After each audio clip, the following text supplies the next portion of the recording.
Birthday! Birthday! Birthday na naman muli. Wow, kapatid, happy birthday. 51 years old ka na, bro.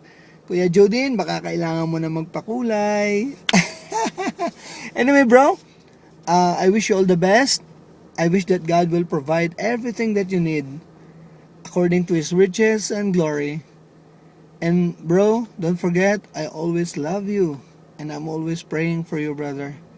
And for all the kids there, hey kids, kung naalala nyo pa ako si Kuya Kiko. Hey mga kids, kamusta kayo dyan? Don't forget to pray.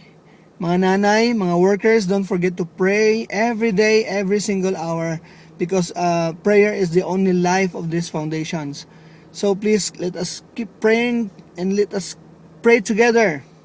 Amen? Amen. And Kuya Judin, sa family mo, kay Ate Ardes, kay Jerome, kay Therese, and most of all, kay Marian. Kamusta kayo dyan? Namimiss ko kayo. And I'm always praying, bro, na sana ang mission na ito magpatuloy habang buhay. And no matter what, God is always there.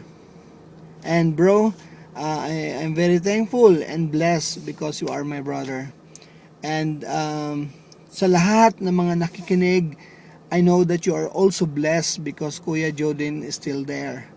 And for his 51 years old, let us always praying for him. Let us bless him. And let us keep him in our heart. Kuya Jodin, I love you, bro. And see you on our reunion, okay? God bless, brother. Love you.